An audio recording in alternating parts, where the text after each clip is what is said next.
Good evening, sports fans. England withstood all-rounder Hayley Matthews' brilliance to win the third and final T20 by 17 runs and complete a dominant series clean sweep in Charlotte Edwards and Nat Skipper Brunt's first series in charge. Matthews was playing a lone hand in West Indies' pursuit of 145 for a consolation win at Chelmsford, but a rain delay with 48 runs required from the last 26 balls disrupted the chase. They slipped from 109 for 3 to 127 for 8, with Lauren Bell claiming the game-changing wicket of Matthews for a sublime 71 from 54 balls in the 18th over. Bell finished an exceptional spell with figures of 2 for 11, while there were also 2 wickets each for fellow Quickham Arlott and spinners Lindsay Smith and Charlie Dean.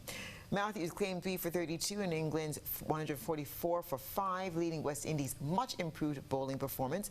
But former captain Heather Knight's unbeaten 66 from 47 balls ensured England just had enough runs on the board.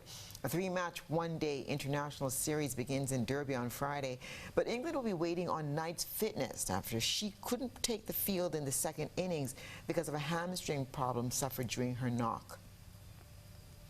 Casey Carty recorded triple figures for the second time in succession as West Indies avoided defeat in their ODI series with Ireland. West Indies captain Shea Hope saluted the determination of his side after they claimed a draw in their one-day series against Ireland. Casey Carty played another starring role for the Windies in the third match at Clontarf, hitting his second consecutive century as he prevailed by 197 runs under the Duckworth-Lewis Stern method. After Ireland won the first match of the series by 124 runs, the second ended without a result due to a washout, as only West Indies managed to play their innings. Carty led the way with a personal best ODI tally of 170, while Hope chipped in with 75 off as many balls as West Indies recorded a total of 385, their highest ODI figure at Clontarf. That set Ireland a target of 363 due to a reduction of overs because of rain. Cade Carmichael top scored with 48 off 63 deliveries, but the hosts, who lost 8 wickets for 165, finished way short of their target. 5 teams came away with victories over the weekend as the Premier League kicked off its 2025 season. FC Cameroon came away with a 4-0 win over Shamrock.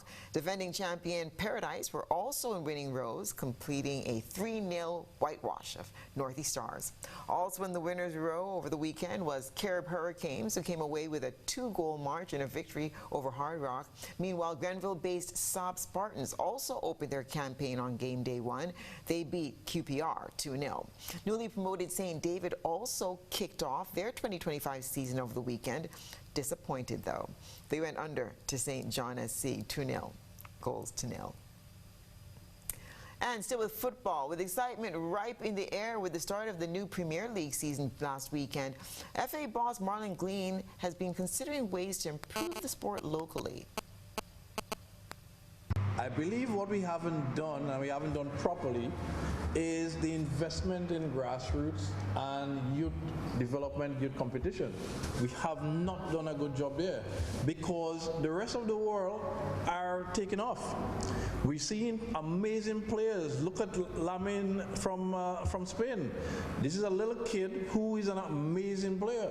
So if a kid like that can come out of Spain, there's no reason why a kid like that cannot come out from Saab or Moncton or Paradise. There's no reason why we cannot get them out. The problem is, you know, in the US right now, if you're 6 years old and you play football, you probably play about 100 matches every year, a 6-year-old.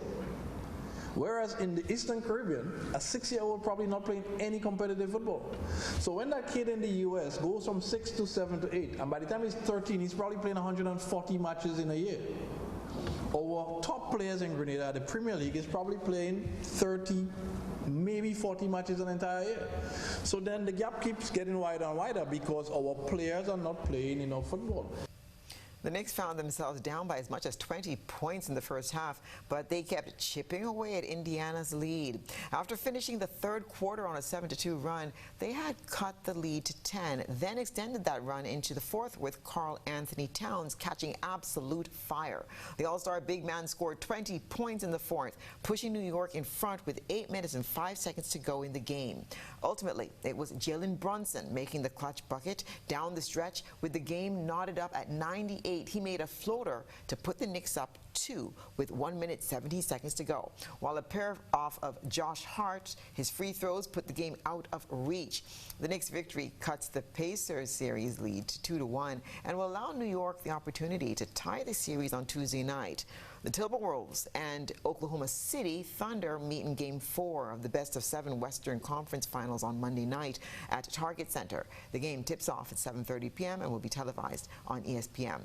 In Game 3 on Saturday night, the Wolves made history with a 143-101 victory over the Thunder. After digging themselves into a 0-2 hole, Minnesota is 1 game away from completely getting out of it and tying the series at 2-2. The Thunder are the top seed in the West and swept the Memphis Grizzlies in the first round before eliminating 2023 NBA champion Denver in a 7-game series. The Timberwolves are the 6th seed, but need only 5 games in each series to beat the Los Angeles Lakers and Golden State Warriors. And that's what's been happening in sports.